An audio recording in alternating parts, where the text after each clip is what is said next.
In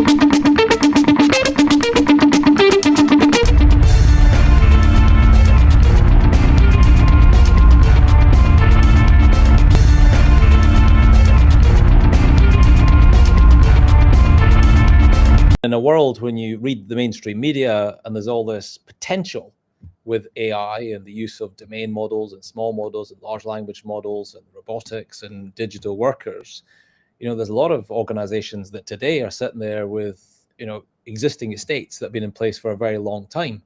And the concept of moving, that estate to something that's more modern, that can benefit from the application of AI, I think is a very real challenge.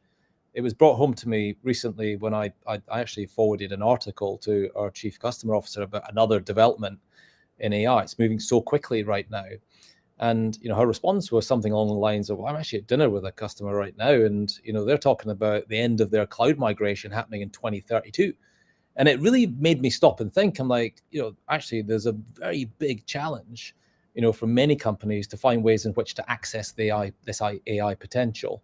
We've designed for that, Eric, and we've got a number of ways in which we're helping our customers benefit from AI that's appropriate to where they're at on their application journey. But as a generalism, I think it is true to say that a lot of companies are still dealing with very legacy technology. Right. Yeah, absolutely. And, just like some of the assets themselves that they're managing are aging and becoming harder to manage, so is their technology in many cases. I mean, one example, perhaps just to build on it a little bit more, I was dealing with a North American utility very recently with the head of operations, and we were talking about some of the challenges in bringing together a unified view on data, and that data pertaining to life cycle data of kind of assets in the grid, whether it be very simple things like transformer health. Transformers are critical in grid infrastructure. They're prone to failure. When they fail, they may lead to natural disaster, catastrophic event. And in this particular case, it's like, how can we bring together, all the data pertaining to that transformer, which we can then conflate against what OEMs describe is the maintenance routine required to get into a much more preventative mode as it relates to trying to prevent, obviously, natural disasters. And that kind of capability isn't there yet on the market, and AI obviously allows for that. Yeah, that actually leads into a question I want to pull up here from the audience. It's a really good one. But I want to say hello to a couple more people that are chiming in or joining in the stream here today. Alex from Plymouth, Massachusetts. Thank you for being here today. We have Nash joining from Zambia on LinkedIn. Thank you for being here. And then we have it's Rachel on LinkedIn joining from Wisconsin, USA. So thank you for being here today. And then Jennifer on LinkedIn has a really good question here. It cuts off a little bit on the screen here, but I'll read it to you, the remainder of it to you. The question is, with platforms like IFS growing in capability, many organizations still run a multi-vendor environment.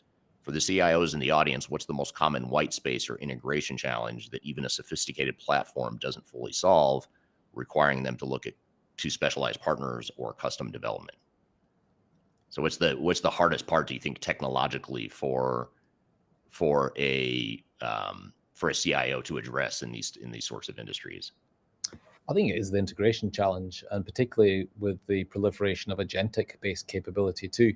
Like, how do you make choices? With the proliferation of solutions available, how many vendors can you take into your landscape? And getting that balance right on having a handful of strategic vendors that can work in concert together to give you the best outcome, I think is a real challenge.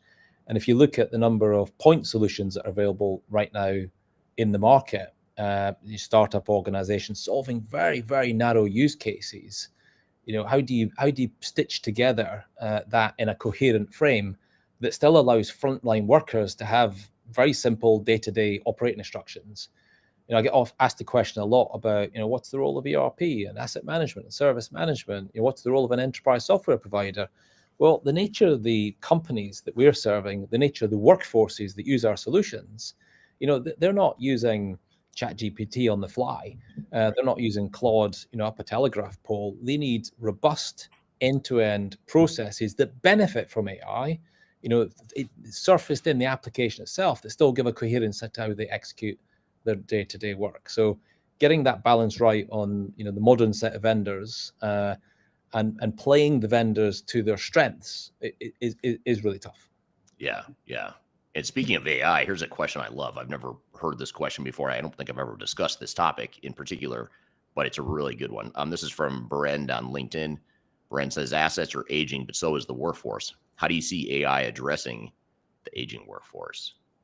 Yeah, I think there's a huge opportunity here to codify, experience of an aging kind of workforce population. I was given an example recently of an aircraft maintenance engineer in an MRO facility who had 40 years worth of fingertip experience, as it was described. And how does one replace that in today's world when, certainly until this point, getting youth into those types of roles has been more challenging and more difficult. And then when you get the youth, in the broadest possible term, into those roles, how does one kind of teach and learn the same level of understanding a 40-year tenured aircraft technician might? And the answer, I think, is a multitude of different things. It's, what can one do to scrape the experience based on reports and inspections and casework that's done by that particular individual?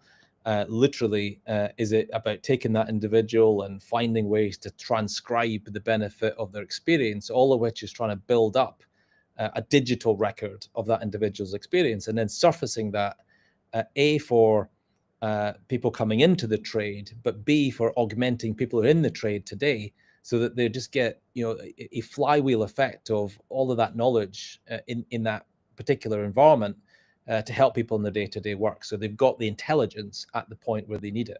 A great example, or I've seen this play out in a slightly different example, is with the use of, so take that knowledge, and effectively you're codifying the experience of 40 years in that individual, replicate that by 20 people, you get quite a lot of experience. And if you build that into a model, and you can make that model available in a NVIDIA Jetson Edge large language model, and you can overlay that with a set of Ray-Ban glasses, and you've got technicians, younger technicians who are now making repairs, like real time, getting guidance on how to execute that repair. You can just see the level of potential that exists to ease that crunch on labor. But I think labor shortages are very real. I read this morning that in the US alone, there's like 1 million unfilled roles for skilled workers right now. Half of those are in manufacturing. Really interesting. So, as you were just describing some of this futuristic things that aren't so future anymore, they're here. You guys are building a lot of new bleeding edge, cutting edge technologies, and then you're trying to sell that software or get these old school industries in some cases to adapt to that software. How do you guys address that gap, or what do you see that gap looking like in terms of, the old way, the legacy way of operating an asset intensive industry versus now Ray-Ban glasses enabled by AI and all the stuff that's so different and just groundbreaking compared to what was even possible 5 or 10 years ago? Yeah, I think it's a combination, and it plays well to how we've to date executed on bringing AI to bear for our customers.